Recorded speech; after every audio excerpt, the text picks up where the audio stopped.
Assalamualaikum warahmatullahi wabarakatuh. Nama saya Danu Farid Faturrahman dengan NIM 16012404236 dari kelas 2A TKI kelompok 7 Logika Pemrograman.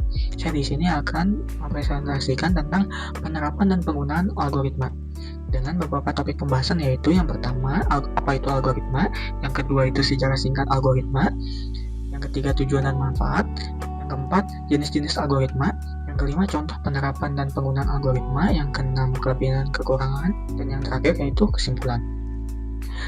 Kita mulai dari apa itu algoritma. Algoritma adalah sekumpulan instruksi logis yang disusun secara sistematis untuk menyelesaikan suatu masalah. Jadi algoritma ini itu semacam sebuah metode, sekumpulan instruksi atau perintah yang logis atau masuk akal di otak manusia gitu, yang disusun secara sistematis atau secara rapi, secara teratur, ada langkah-langkahnya gitu untuk menyelesaikan suatu masalah. Entah itu masalah kecil atau masalah besar, algoritma ini juga sebenarnya bagus untuk diterapkan gitu. Dalam konteks teknologi informasi, algoritma juga digunakan sebagai dasar dalam menyusun instruksi bagi komputer agar dapat memproses data secara efisien. Algoritma juga menyederhanakan proses kompleks dalam berbagai sistem, yaitu mendorong efisiensi, kecepatan, dan akurasi sistem. Selanjutnya, kita akan membahas tentang sejarah singkat algoritma.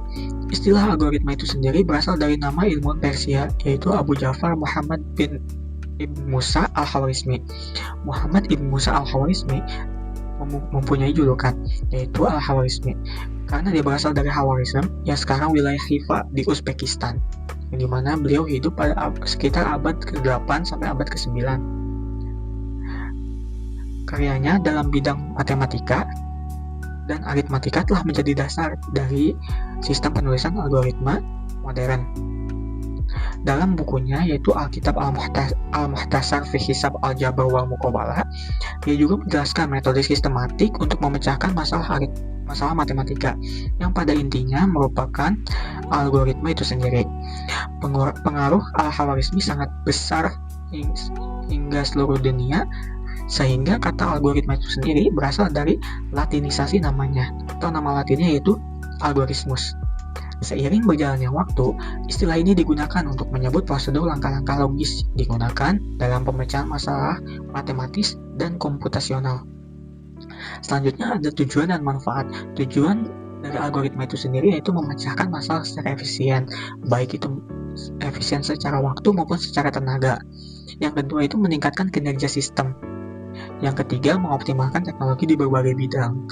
Sedangkan manfaat dari algoritma itu sendiri yaitu meningkatkan efisiensi dan akurasi, mendukung otomatisasi dan skalabilitas, yang ketiga menjadi fondasi teknologi digital, dan yang keempat yaitu membantu pengambilan keputusan berbasis data. Selanjutnya yaitu jenis-jenis algoritma. Dimulai dari yang pertama yaitu algoritma genetika yang digunakan untuk pencarian solusi optimal melalui pendekatan evolusioner. Yang kedua itu algoritma C4.5 yaitu algoritma pohon keputusan yang sering digunakan untuk klasifikasi. Yang ketiga adalah algoritma Dijkstra atau algoritma yang digunakan dalam perhitungan rute perpendek. Biasanya kalau rute ada hubungannya sama GPS. Yang keempat yaitu algoritma a priori yang juga digunakan untuk penambangan data untuk menemukan asosiasi antara item. Yang kelima itu algoritma winnowing yang digunakan untuk mendeteksi kemiripan dokumen. Yang keenam yaitu algoritma teorema Bayes atau naive Bayes classifier yang digunakan dalam klasifikasi probabilistik. Yang ketujuh ada algoritma FCFS yaitu first come first serve yang digunakan dalam sistem antrian. Beberapa contoh penerapan dan penggunaan algoritma itu, yang pertama yang di bidang kesehatan yaitu digunakan untuk mendiagnosis stunting dengan algoritma C4.5. Yang kedua itu di bidang pendidikan. Algoritma juga digunakan untuk penjadwalan kuliah otomatis menggunakan algoritma genetika. Selanjutnya di bidang bisnis dan ekonomi. Algoritma juga digunakan untuk menganalisis sentimen pasar dengan SVM atau kepanjangannya itu support vector machine. Selanjutnya ada di kehidupan sehari-hari.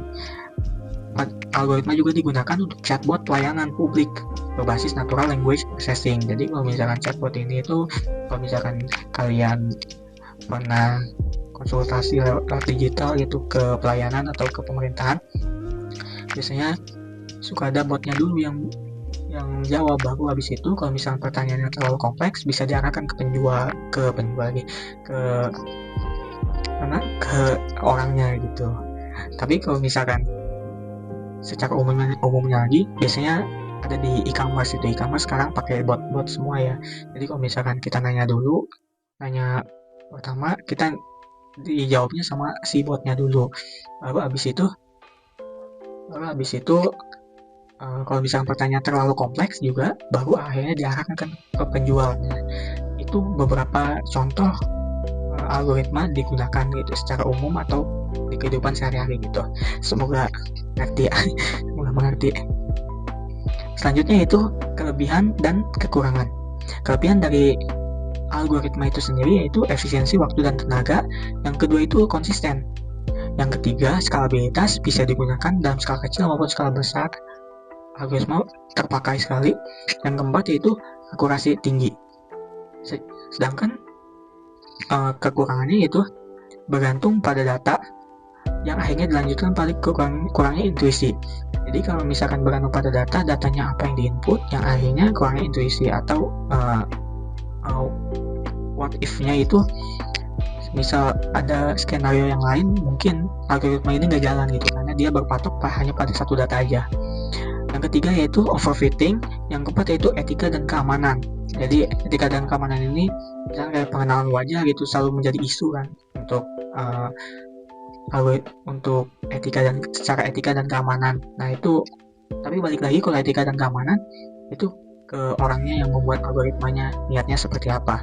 Selama orangnya baik-baik aja sebenarnya nggak ada masalah gitu. Dari algoritma itu sendiri sebenarnya nggak ada masalah kalau orangnya baik-baik. Tapi kalau misalkan ya begitu, itu bisa menjadi kekurangan yang lumayan untuk diperhatikan aja gitu. Lanjut ke terakhir, penutup, yaitu kesimpulan.